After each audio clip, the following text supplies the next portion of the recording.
Hello, everyone. Thank you for joining the webcast on database migrations, exports, and imports. I'm Mike Walker. I work for Advanced Data Tools, and I run the remote DBA support for our company. I've been using Informix for over 20 years now, both as a developer and as a DBA. Just before we get started, just want to go through a few guidelines. If you could try and stay on mute so we don't have any background noise, that would be appreciated. And if you have any questions, there's a chat button that you should see in the toolbar near the bottom of the screen. Just go ahead and enter any questions there, and I'll take a look at the end of the webcast. So this presentation is on migrations.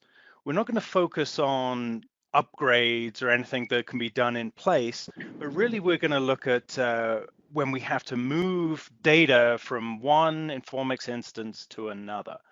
Now, a lot of this will also be relevant to anybody who's moving data around. We get these questions a lot: the best way, the most efficient way to copy tables to other databases.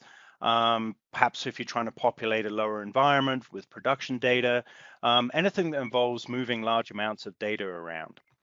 So we normally would consider a migration if you get a new server, if you get a new operating system, new disks, and even when there's new database technology. For example, if you're moving from one product to Informix.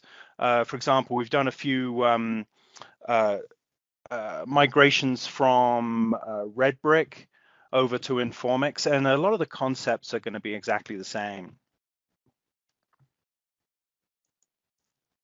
So during this webcast, we'll be going over a high-level approach to everything, and then going through some of the steps, summarizing the tools we use, and then some of the things we need to think about here, some of the complications you may run into, and then we're going to talk about the dbexport, dbimport utilities. Okay, so migrating between similar environments, like where the operating system and Informix version and the hardware are all very similar, you've got some simple options that you can take advantage of. The first one is simply to do a backup on your source system and restore it over to your target system. So if you're going to do that, you still need to set up Informix on your target.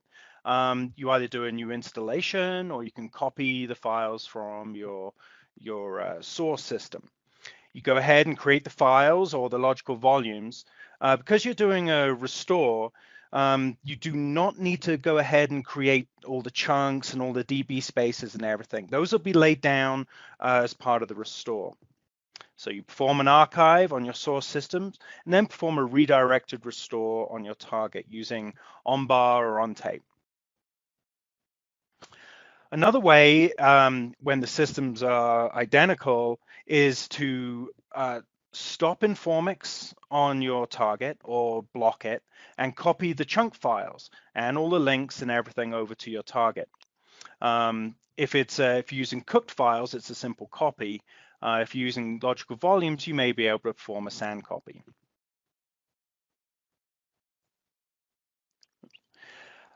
You can also take advantage of the Informix IFX clone utility, which allows you to take a copy of your system online and push it over to your target system.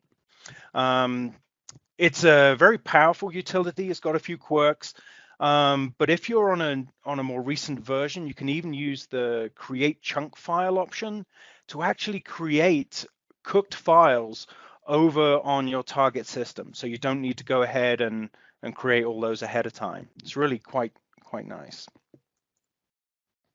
Now, if you're just moving to a new SAN and you're on Informix 12.10 or later, you can take advantage of mirroring.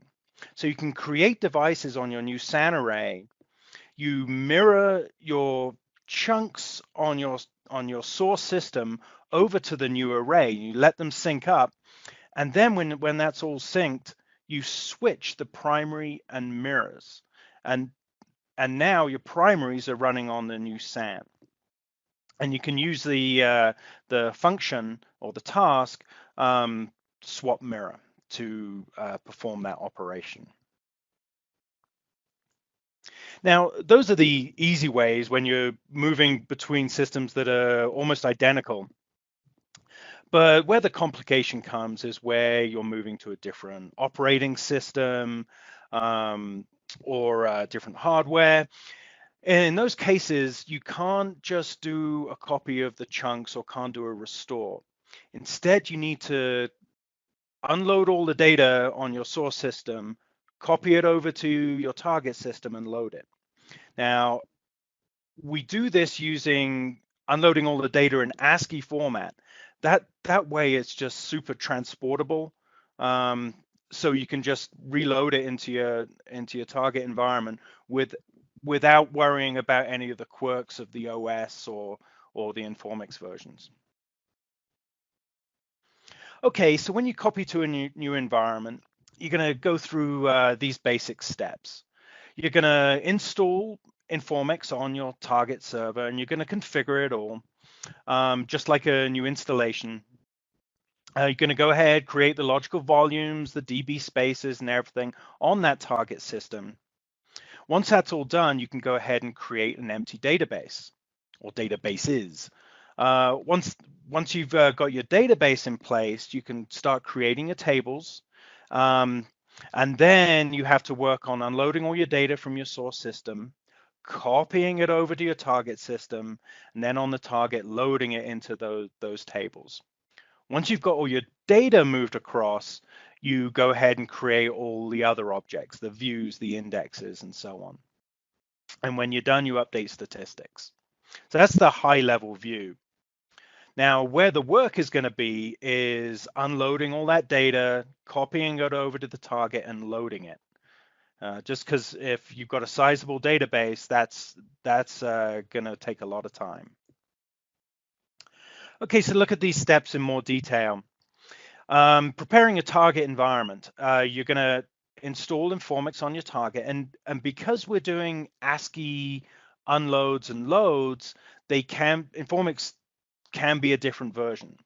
When you get into some of the oddities of newer versions, you may find some things may not be completely compatible, but those you can normally deal with.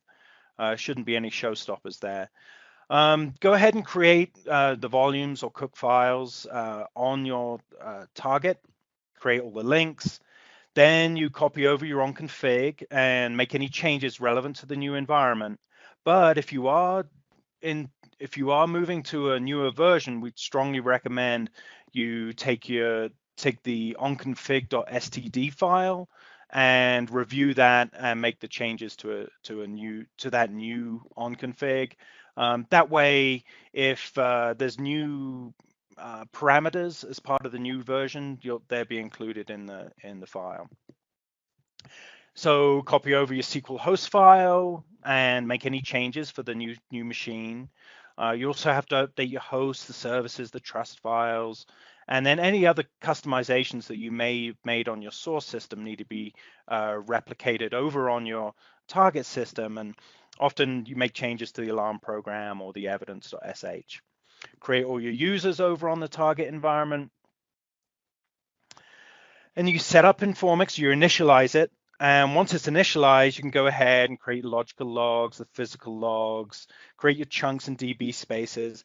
And that kind of stuff is just like setting up a brand new server, because that's essentially what you're doing here.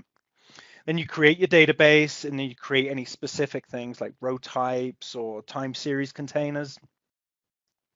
So then your target system is pretty much ready to start receiving data. Now, when you're creating the logical logs and physical logs and the chunks, that can be a bit of a chore, especially if you're trying to get them exactly the same as they were on your source. So you can look at the dbschema-c command. Now this dbschema command will it'll create the SQL statements, like the tasks, in order to create your chunks and DB spaces and your logical logs. If you use the -ns option on there, instead of a bunch of SQL, you'll see the on spaces and on params and commands that you would normally run. So you'll run the db schema-c on your source system, and then take the output of that and run it on your target after you've reviewed it to make sure everything looks good, and if you want to make any changes. So here's a few snippets of that db schema output. So you can see here, and I've just cut little bits out. You got your on spaces commands to create your root DBS, your physical DBS. There's we're creating a physical log, and then it does all the magic of creating your logical logs and then moving the current log to your first new log. So it's really pretty handy for setting up a system that looks just like your previous system. Now, of course, if you're using cooked files and everything, we would still expect those files to exist with the right permissions and the links to be there and everything. Those would have to be in place before you'd run anything here. Okay, so now we've got our target system with Informix running. We're going to go ahead and create the database, but you've got to be careful when you just create a new database. A few things to consider. So if you just run the create database command, it will create your new database in the root DBS. We would avoid that if possible. So the first thing you want to do is look at your source system and see which DB space you're using to store your database files in. At the same time, check on the logging mode that you're using on the source, because that's likely what you're going to want to replicate on your target system. Now, talking about having the database in the root DBS, if your source does in fact have your database created in the root DBS, then this is a great opportunity to change that. So to find out about your source system, you can run this bit of SQL here that looks at the sysmaster sysdatabases table, and you see the output here. It gives you the database name, the owner of the database, and the DB space that the database was created in. And this is also telling us that it's using unbuffered logging, because isLogging is true and isBuffered logging is false. So we know it's using just unbuffered logging. So it is important to create your target database with the same owner as your source database. It's easy to assume that it can all be done as Informix, but there can be code that's written that does expect a certain owner of the database. So we want to replicate that on the target system. It is really important because it cannot be changed later. There's no rename or change database owner command. So you have to start all over if you do create it with the wrong owner. So log in as the owner of your new database and run the create database command. And here we're adding the in DB space because we don't want it created in the root DBS. So we want to specify what DB space that database will be created in. Now, there's more options that can go on that command, including for logging, whether it's an ANSI mode database, case sensitivity, but here we're keeping it simple, and we want to create the database originally with no logging. Now, you may find if you've got DB create permission set in your config, that may be limiting the particular users that can create the database in the first place. So if you do have that set, you may need to modify it temporarily. Okay, now we've got our database created. We want to bring over all our schemas. So these are all our database objects without any data. So the db schema command is used for that. If you specify the db schema command just with the database name, you will get everything for that database dumped out to your output file. You'll have not only the tables, the views, but also the permissions, synonyms, all of that will be in that one file. We would normally use the -ss option. If you specify that, then any parameters that were used to create the table on the source, such as specific things like the DB space table was created in, the lock mode and the extent size will all be included in the create table statements. If you don't use that, then you'll get that very vanilla create table statement, which will not specify a DB space or extent sizes and everything. So that means that if you use that to create your tables, the tables will be created in the default DB space of the database, so where the database was created in. And it will have the default extent size and the default locking mode. So chances are you don't want that. So we use the -ss option. Now we can also use DB schema with additional options to say, okay, I only want tables, I only want synonyms, sequences, and so on. And that's what I'd recommend if you're doing a migration, because when you execute all these, you probably don't want all your synonyms and stored procedures created at the outset, because you're going to have, there's going to be dependencies, and your focus needs to be initially on getting the tables loaded, getting your data over there. So I recommend splitting each of these object types out to separate files. So once you've got all your schema, so this is just all the SQL for the objects and none of the data, you may want to start reviewing it, or you should start reviewing it. So you may want to use different DB spaces for things. Perhaps you now want to split out indexes into their own DB spaces. Perhaps they've been put in together with the data. So you want to go through all that SQL, make those changes.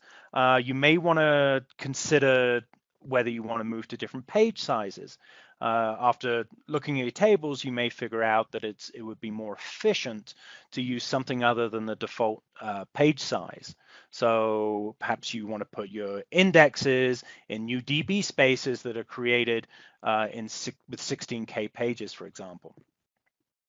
You might want to modify your extent sizes so the extents better reflect the data that's in there, the size of the data.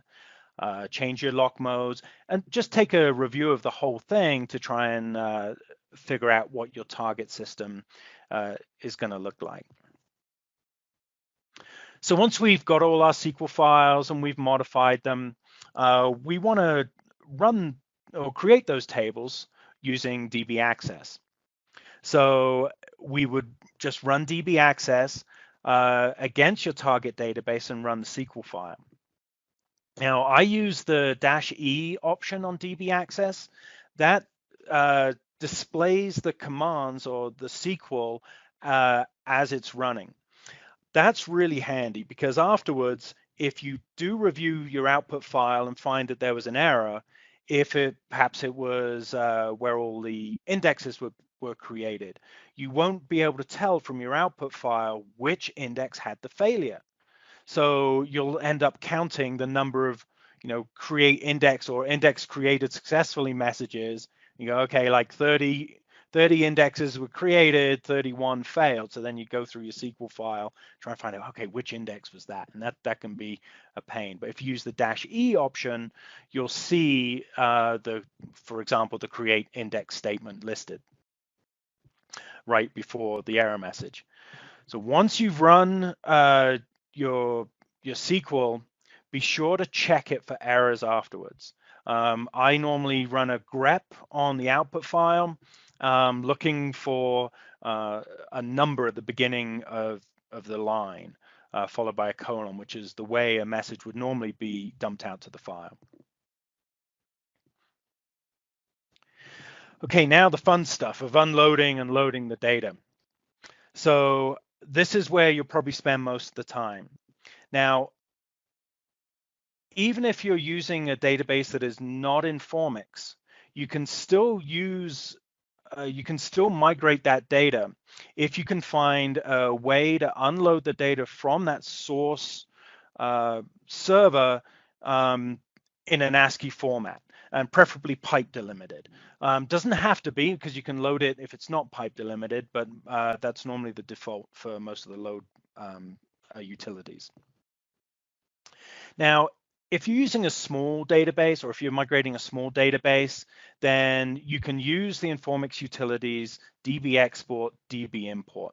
They're really simple. We'll go through those. I'll do a demo of those later.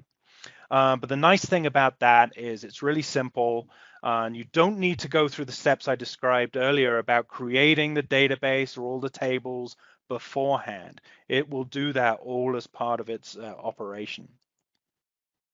Now, for larger databases, though, dbexport, dbimport is unlikely to work.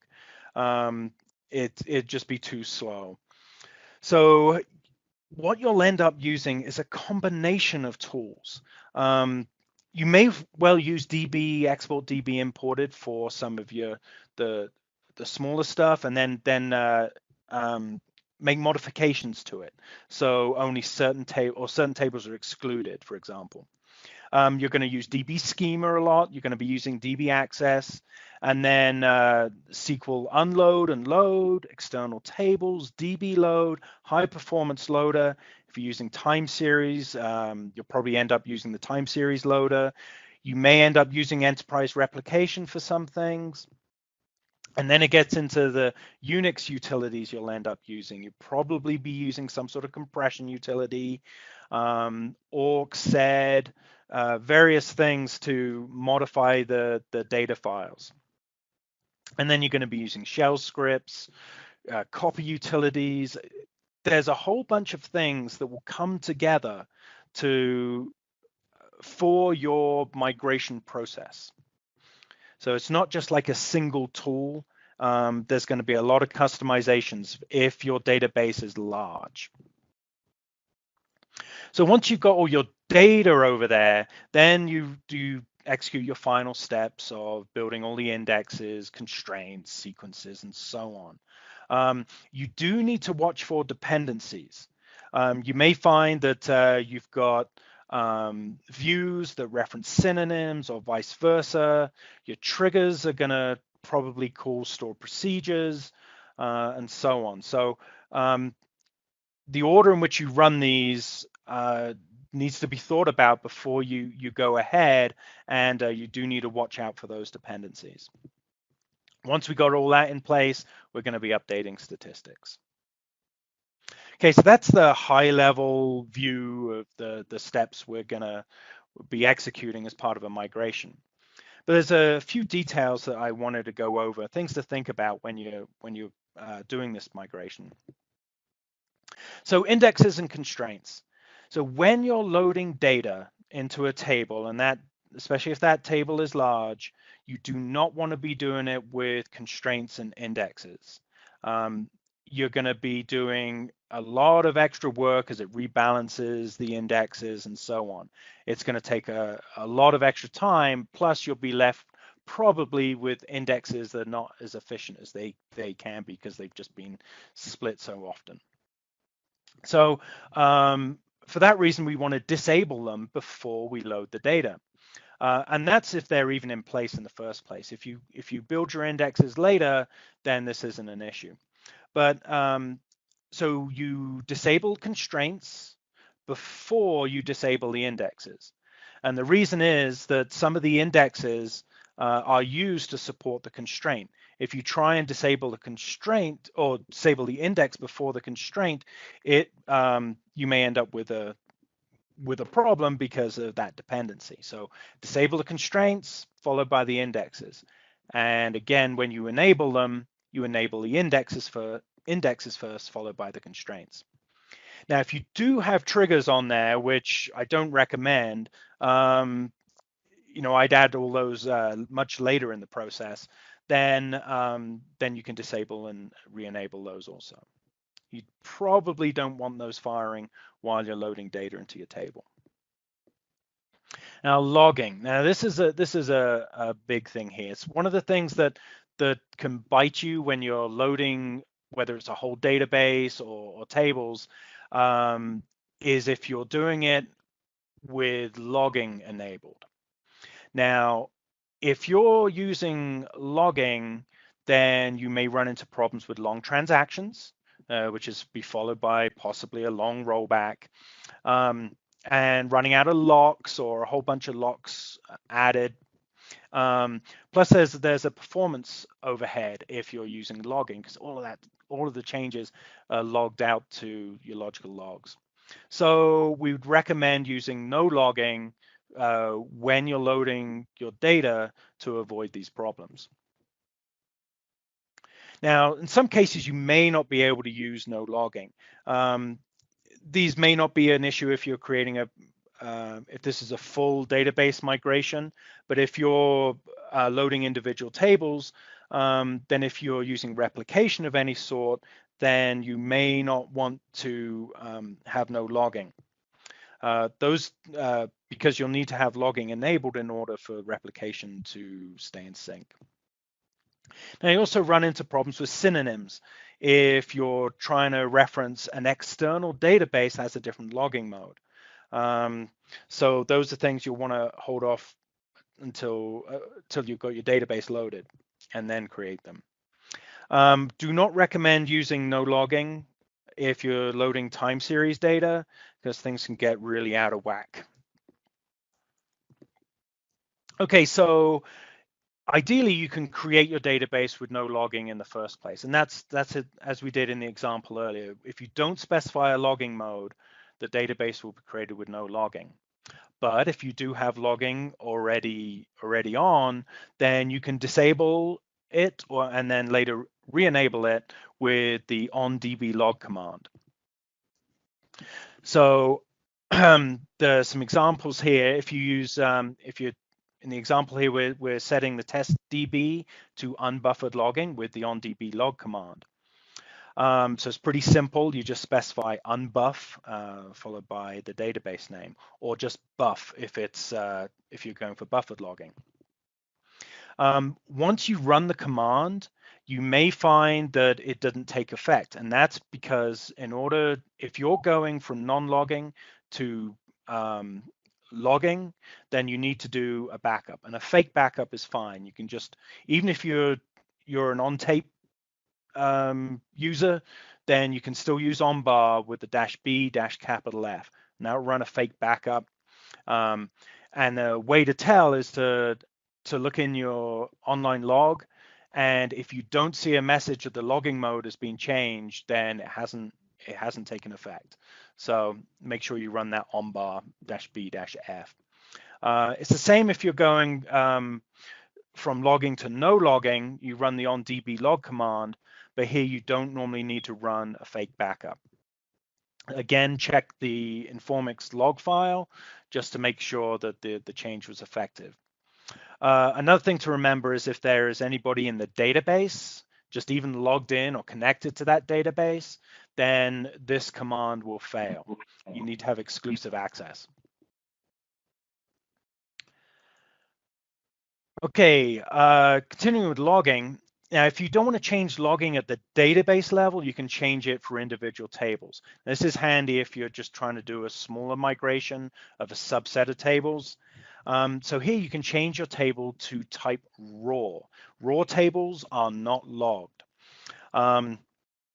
So you can either change the table, or if you're creating it for the first time, you can actually create it as a raw table, just with the syntax shown here. Now, once you've got your table loaded and you want to change it back to a log table, you alter the table again, this time change it to type standard. One gotcha with raw tables is that you can't have unique constraints, primary keys, or foreign keys on a raw table. Now, it's not enough just to disable those foreign keys or primary keys, like with the disable constraints or constraints disable command, because when you try and then change a table to raw, it will still give you that message that they can't exist. So unfortunately, you have to drop them before changing the table to raw. And then when your table's loaded and back to standard mode, then you recreate your foreign keys and stuff. Now, when you're doing a migration, it is a great opportunity to start making some changes that perhaps you've been wanting to do to your source system for a long time. As we already mentioned how you might want to start moving things to different page sizes. So if in your source system everything's using a 2K or 4K default page size, you might want to start creating some different page sizes for your indexes or for some of your tables that would take benefit of the different page size, so there's less wasted space.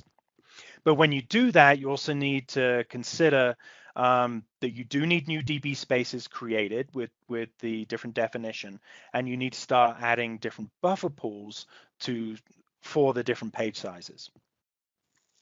So you may want to start changing the sizes of your DB spaces, maybe some were oversized, you want to shrink them down, or you might want to make some bigger, or just creating brand new DB spaces so you can separate your data more logically. You might want to look at extent sizes, locking modes, maybe start partitioning some tables, adding some fragment expressions, implementing rolling windows. You could even consider changing your logging mode as part of this process. That's a pretty big change, especially if you're going from no logging to logging or vice versa. You may want to be reorganizing your time series, perhaps changing the origin on some of your time series so they have a different start date, implementing rolling windows or changing the way you're using containers. And then looking at your configuration, see what else you might want to change as part of this. So when you do a migration, it's a great opportunity to evaluate your system and implement some changes. If you're going to do that, you shouldn't make those changes just on a whim. You really should perform a thorough review of your source just to see what would benefit perhaps from different page sizes or being split out to different DB spaces, find out your heavily used tables, that kind of thing. So it can be totally worth it, but you really should go through that step first to evaluate your source, see what you can change or what's worth changing. Because when you start changing things, then you might start breaking things. And you don't want things to start going wrong when you're halfway through a migration over a production weekend. So halfway through a migration weekend. So you do need to weigh that risk versus the reward, see if it really is worth it. Now, moving the data. So we spoke about unloading the data to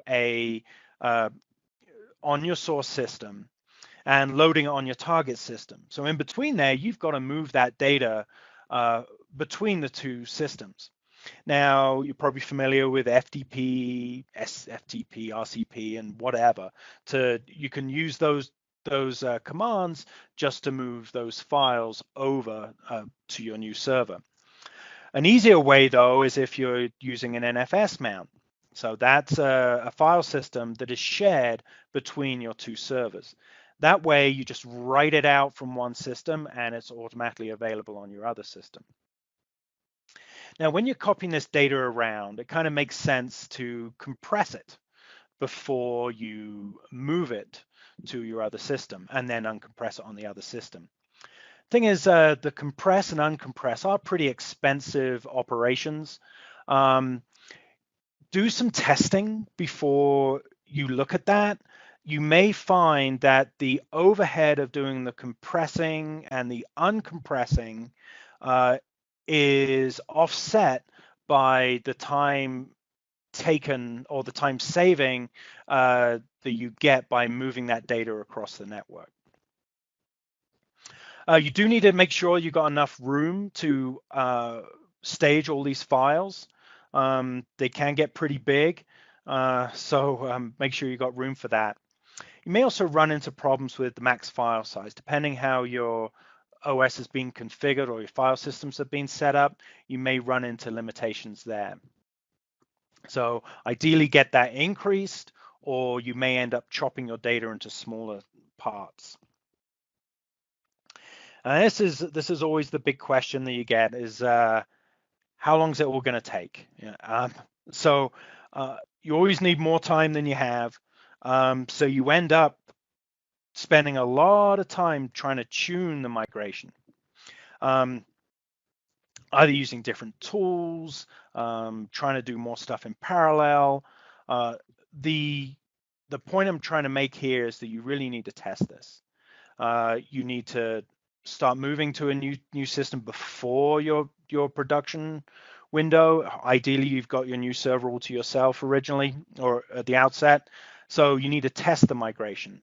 And it's an iterative process. You need to keep making changes and rerun and try and get that time down. I strongly recommend scripting and documenting the whole process. When you're actually running this with as part of your production cutover, you don't want any surprises. Plus, it could well be a long weekend or night or however long you got.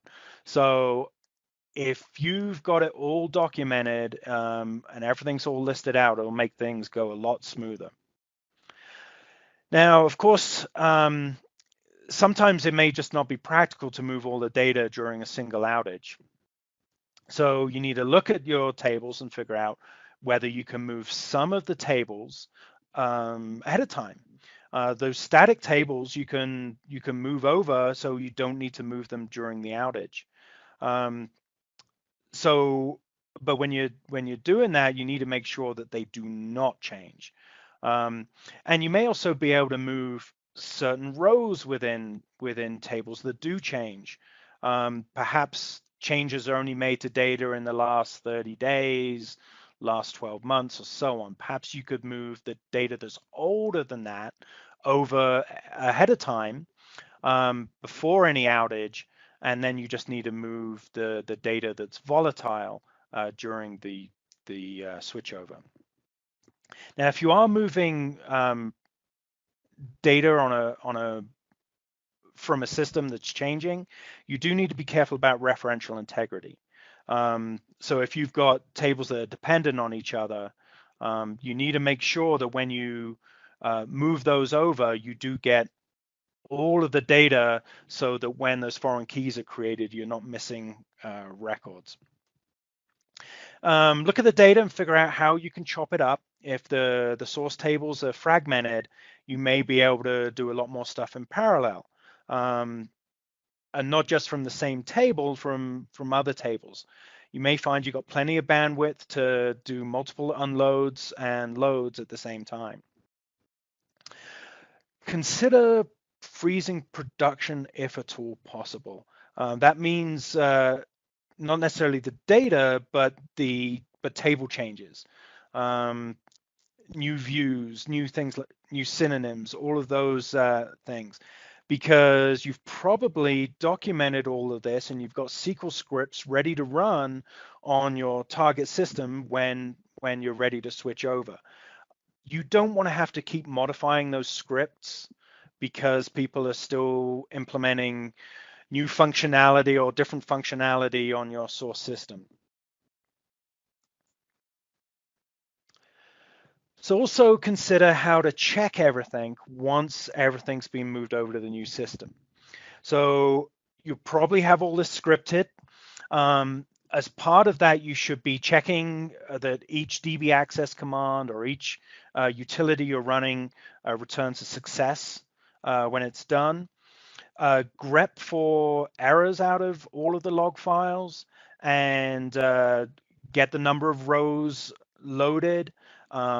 Make sure, do double checks to make sure that the number of rows loaded matches what's in your source system, and report on any discrepancies.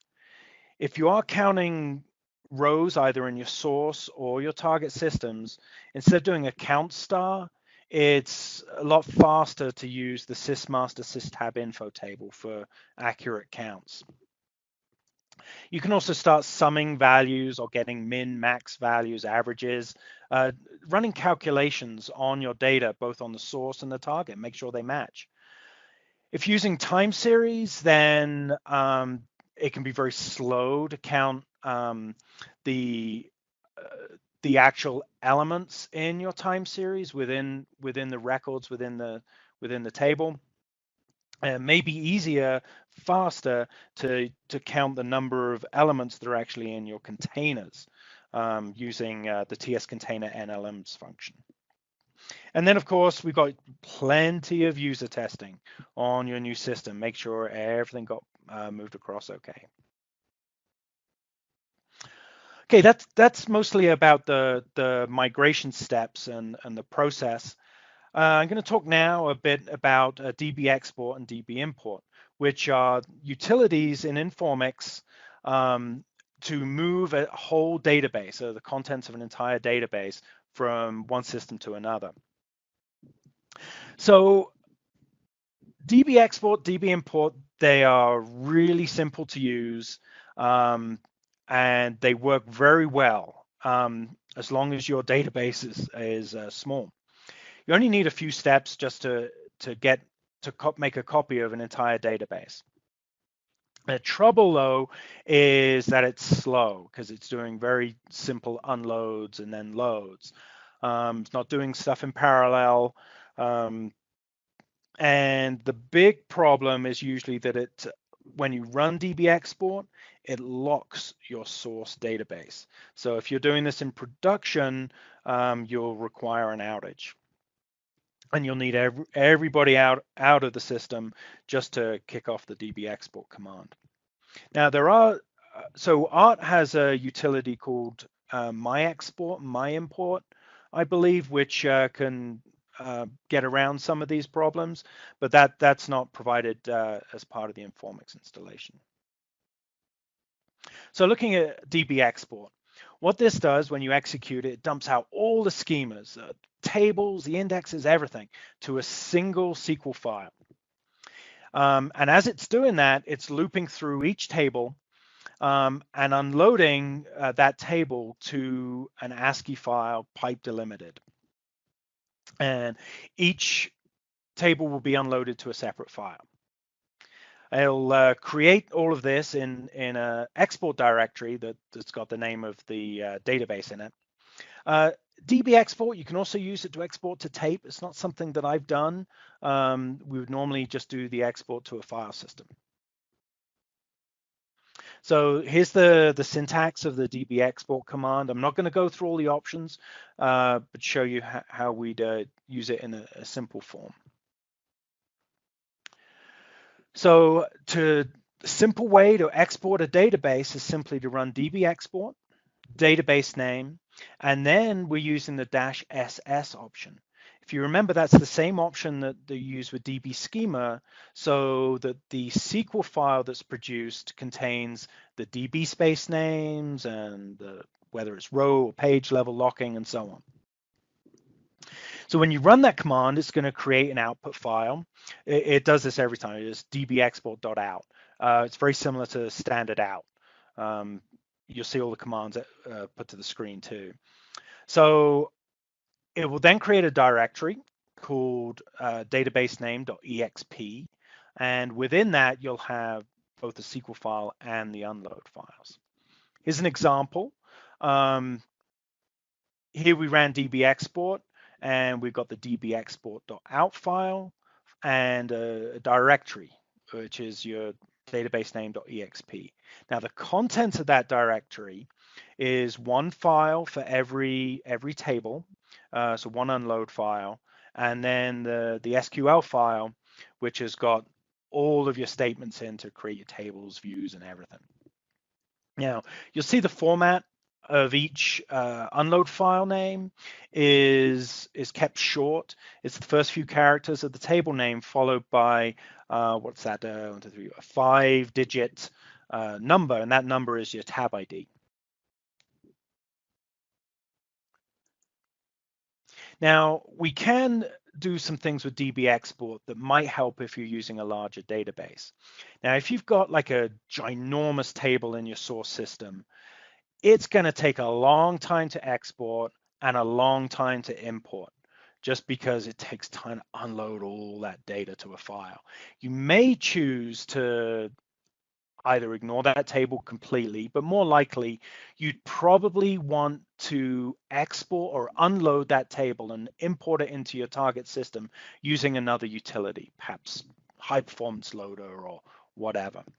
So to save the export having to unload that table that you don't really uh, want to import later with dbimport, you can specify the -no data tables option to dbexport and give it the table names of ones you just want to avoid in the export. And when you do that, it will still create the table as part of the import. It just won't put any data in there. The nice thing about that is that dependencies on that table are preserved. If you've got a view, for example, that references that table, or permissions or synonyms or whatever, those can still be created even though there's no data in the table. And when you look at the SQL file that's created, all it's missing is a statement that precedes each table that gives the unload file and the number of rows. And the number of rows is used for validation. So that entry will just be missing from the SQL file. Now, what sort of problems might you run into with dbexport? The big one is somebody is in the database. As I said, dbexport needs exclusive access to the database for it to run. So if you run dbexport and then get the message, a database is currently opened by another user, it means that somebody's in there. It doesn't mean they're actually holding any specific update locks, but they got a shared lock on sys databases.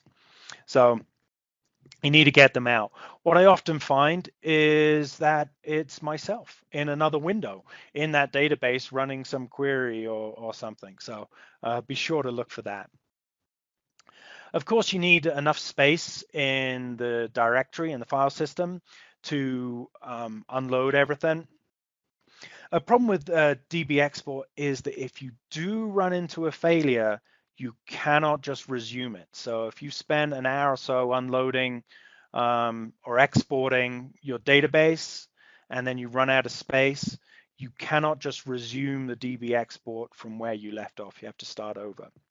And if you do choose to start over, you need to remove the .exp directory because if it's there, dbexport will refuse to overwrite it.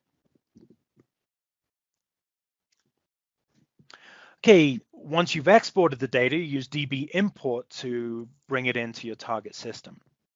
So the dbimport command does the whole thing. It creates the database, it creates all the tables, it loads them one by one, and then creates all the other objects, the views and so on. Now, if you are using logging when you run the dbimport, then you will run into those same issues that we covered earlier. You'll run into potentially long transactions and a whole bunch of locks being allocated. Syntax for dbimport, again, has a number of options, but it can be run really quite simply. If you just run dbimport with your database name, and we're specifying, as you see in this example, the DB space that we want the database to be created in.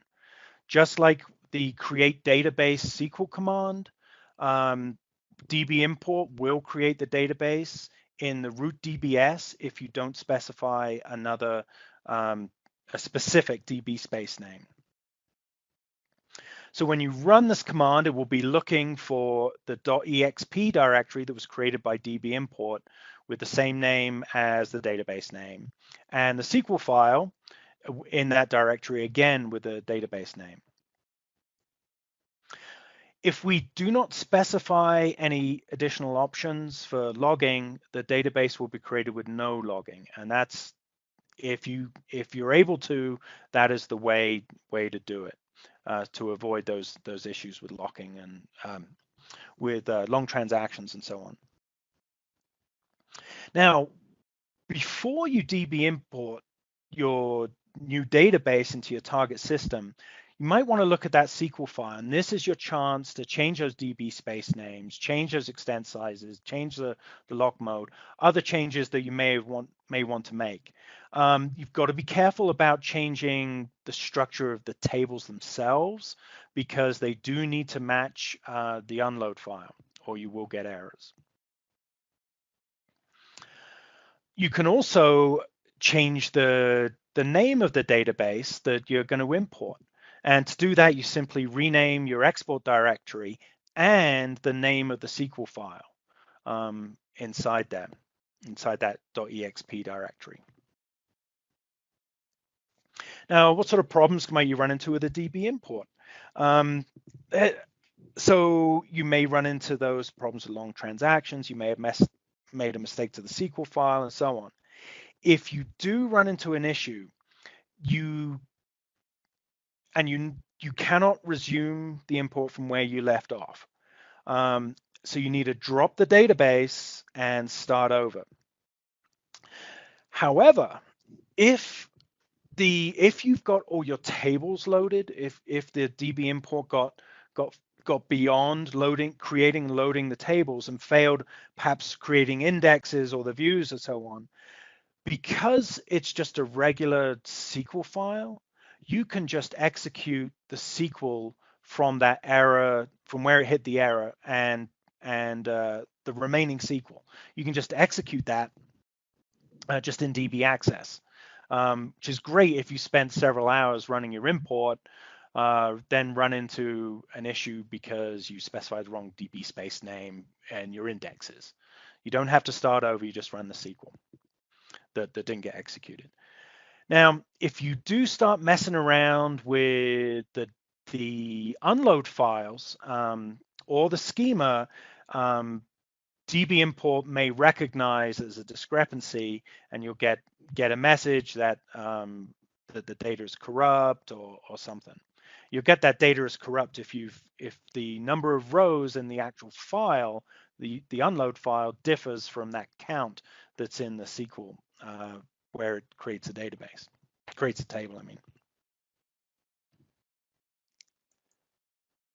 Now you can use that same trick of that line that's in the SQL file if you have unloaded a table, but you've decided, you know what, I don't want to load this table in with db import. I want to load it using a different method, or I want to do something different here.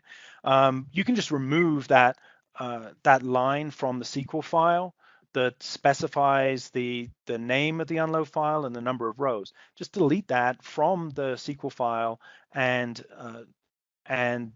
that when you run the import, the table will be created, but it will not be loaded.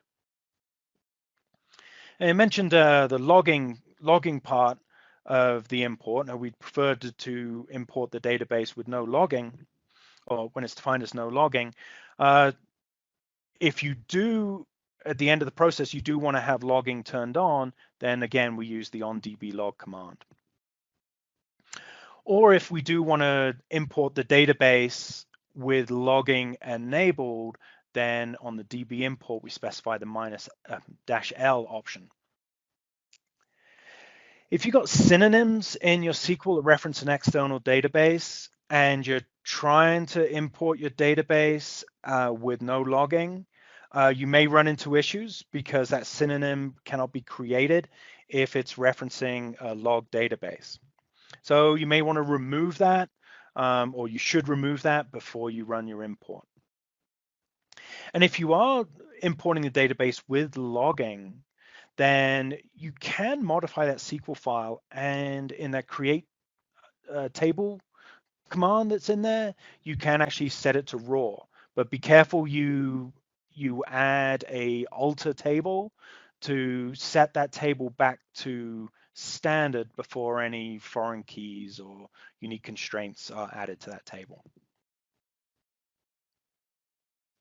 Okay, we're going to do a quick demo of the dbexport, dbimport commands here. Okay, so going to switch to my windows here. Okay, so I'm going to export a database, the stores demo database, from one server to another. I'm starting with my source in this case is my orange server. But before I do that, I am going to show you how I would load a large table simply without using, high performance loader or anything like that. So let's go over here. I have a script.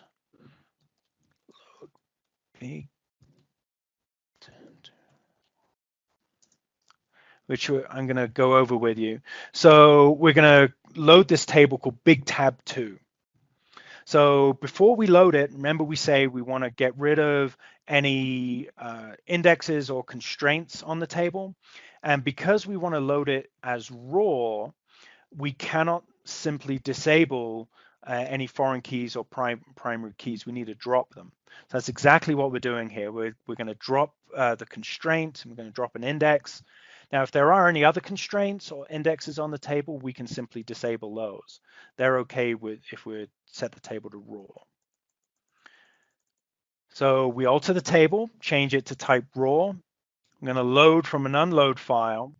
And because it's raw, we don't need to worry about the number of locks that are there or worry about long transactions. If we did not set this table to raw, we would run into a long transaction. Once it's loaded, we set it to standard, and then we set our PDQ before we create our indexes and constraints. So here we're just enabling the constraints and indexes, and then we're adding the the unique index and the primary key that we had to drop earlier in order for this table to be set to raw. So I'm just going to run this. Before I do, I like to set the environment variable dbac_no_ign. It just needs to be set to something. What this will do is when you're running a db access command and it runs into an error, we want it to stop right away. For example, if we have a problem with the load, we don't want it to carry on and then create the indexes and so on. We want it just to stop so we can fix the error and start over. We set this variable. So let's run this, and I'm using the -E so you can see the SQL commands echo to the screen, echo to standard out as we run this.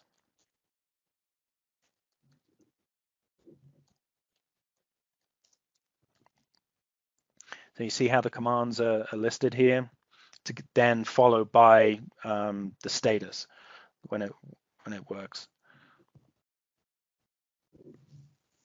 So that table right now is being loaded. Because it's raw, we don't need to worry about long transactions. So there we go, we got it loaded. Now it's going to go on and create the indexes.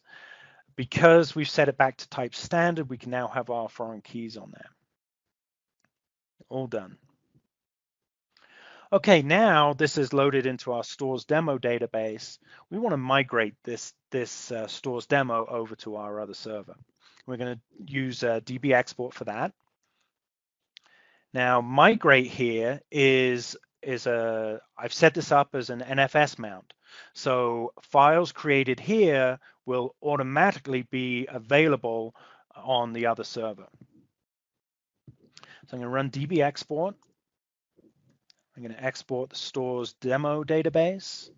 Use the -SS option so we preserve DB space names, extent sizes, and so on. And there's another table in this database called Big Tab. It's not the same one we just loaded, but it's a million row table. I'm going to want to export that another way. It's just too big to mess with dbexport, dbimport. So I'm setting up no data tables option here and saying, hey, don't unload Big Tab. I'm going to run dbexport, and you see everything gets echoed to the screen Really didn't take very long, but let's see what got created here. So here's our dbexport.out, which is essentially the same as standard out. And we've now got a directory which stores demo.exp. Let's take a look inside there.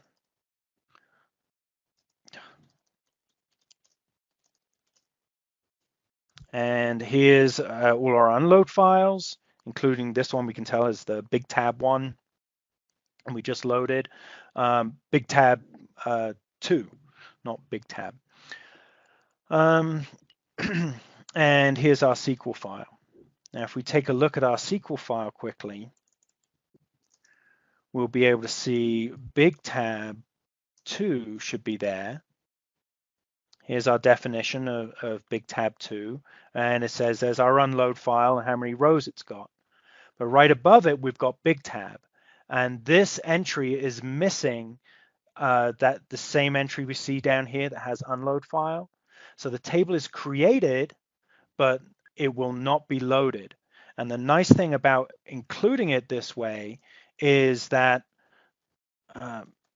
any dependencies on it, such as this view, the select and permission and the constraints and all of that. And I know, there we go, there's the view. This will still be created. So we don't need to go, oh, I don't want to unload that table, but I've got dependencies on it. So it gets created, just no data loaded. Now, before we start importing this on our target system, we want to check on what DB space we're using for this database, for stores demo, and what the logging mode is, and any other things that are specific to this database before it gets created on our other server. So I'm going to run the script, which is the same one that was in the presentation. So we're querying the sys databases table, and it shows us that stores demo, owner is Informix, that's good. It's created in the DB space data DBS, and we can tell from these 2 lines here that it's using unbuffered logging. So that is how we will want our target system set up when we're all done. Okay, now switching over to our target system over here, our purple one. Going to go to the migrate directory where we see the files that were produced by the export. And as I said, this was an NFS mount, so the files are here, available here. So let's take a look here. I have decided that I want to load or import the stores demo database to a database just called stores.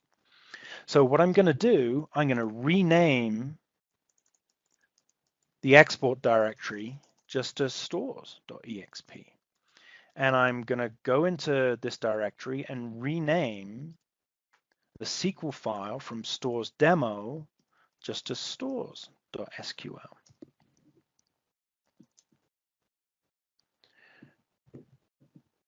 I'm going to make a few other changes, but before we change the SQL file, let's make sure we have a backup of it. Okay, which we do. Now let's take a look at our indexes. Oops. Yeah. Okay, our indexes here. We can see all these indexes are created in the data DBS.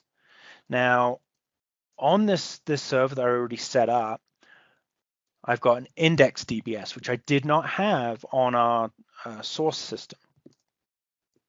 So I just want to change this to index DBS. So now that our indexes get created in this DB space, which I actually set up with 16K pages. Let's take a look at some of these extent sizes. So big tab we know is a big guy. I'm just going to change this. Just some arbitrary numbers here, even though we're not loading this right now. Change this one too. So, ideally we'd have looked to see what the ideal extent sizes are for this based on the growth and everything. Something I wanted to point out is that some of these, even though we use the -ss option, some of these tables do not mention a DB space name. That's because they'll always be created in the default DB space of that database. So wherever the database was created. So if we had created this, if we end up creating the new database, the stores database in the root DBS, these tables will be created in the root DBS also. Okay, I'm going to save that off, go up a level. Now, when we run the import, if we want to take advantage of PDQ priority for faster index builds and stuff, we can set it in the environment here.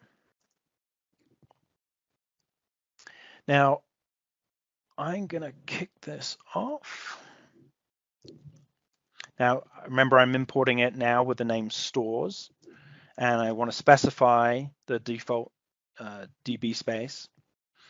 And I will tell you this will fail, and that's deliberate. So we're creating the tables. If I go over to my other window here, oops, I wanted to show you the SQL is running, but it was too quick. Now we've hit an error. Now this was deliberate. So we got a synonym here that is referencing an external database, and because we're importing this database with no logging, we run into this error. Now this is a tiny database. I could just comment this line out and rerun it. If this was a much larger database and just sat there for several hours, we could be a little upset and not want to start over. So what I'm going to do here, we know where it failed. It was on this created one synonym, then it ran into the second one on testDB. So we are going to take the SQL here, and I'm going to, let's call it remainder. Remember, this is just regular SQL. So we can make some changes to it. The important thing here is all the tables got loaded. That's the tricky bit. That's the dbimport specific stuff. So the rest of it is just regular SQL. So I'm just gonna move this. I'm gonna comment out the synonym because I'm gonna recreate that later. I'm gonna create it once we've enabled logging. So now I'm gonna do my no again because I just running SQL. I want it to stop in case we run into an error. Do the dbaccess-e as the stores database. The database was created even though the import did encounter an error. And I'm going to run stores remainder and put it to an output file.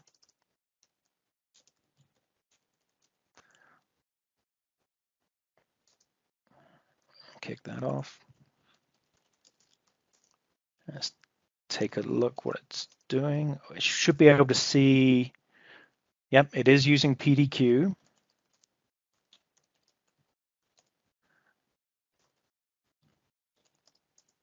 Oh, okay, already finished. Was way too quick. Okay, let's check the results of our file here. Make sure we got to the end. Okay. Yep, the statistics of the last steps here. No errors listed. So before we didn't create that synonym, we commented out. So before we can go ahead and create that, we need to make our database use logging again. So I'm going to use the ondblog command. I'm going to use unbuffered logging of the stores database. Here it says it's complete, so you think it's all done. But if I take a look at the status or the sys databases table,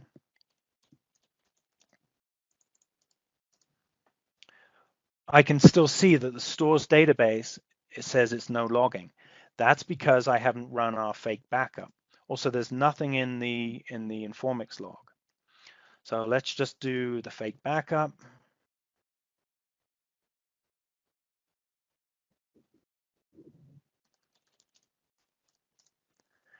And there, we've got the message here in the log saying the stores database is now using unbuffered logging. Let's take a look here. And now we see is logging is set to 1. And we can also confirm that the DB space is data DBS and the owner is Informix, which matches our source system over here.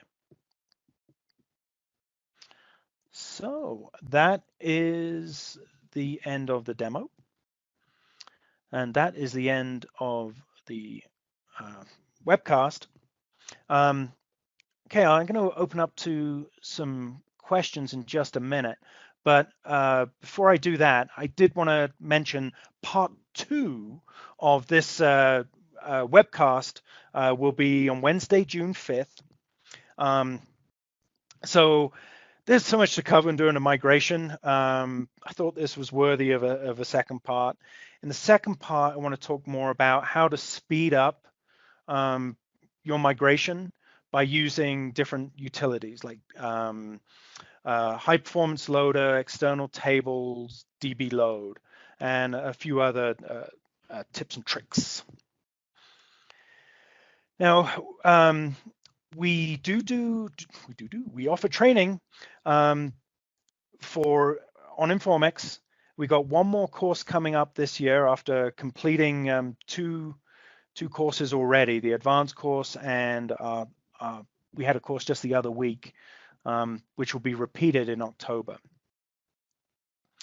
So when we give our training, each student has their own server running Informix. There's lots of labs. There's no sharing needed. So during the class, you set up your own server and configure it. Now there is the Informix user group conference coming up. That's going to be in Los Angeles or Redondo Beach in September. Now there is a call out for presentations if you're interested, or if you're interested in attending. We're expecting that to be opened up for registration pretty soon. You may know that Carlton is going to be doing a roadshow. There's a whole bunch of cities he's visiting to talk about Informix 14, which has been recently released. A lot of exciting features there. So check this URL and see if he's coming anywhere near you. These are can't miss events. Okay, so let's open up to questions. I see we've got a few things in the chat here. No questions. So please go ahead if you've got anything you want to ask. Go ahead and put it in that chat, and I'll answer it if I can. Do you have any solution for converting raw tables into standard without eliminating HDR? No. Unfortunately, if you're using HDR and any tables created as raw, they simply will not be replicated. You will need to reestablish your replication.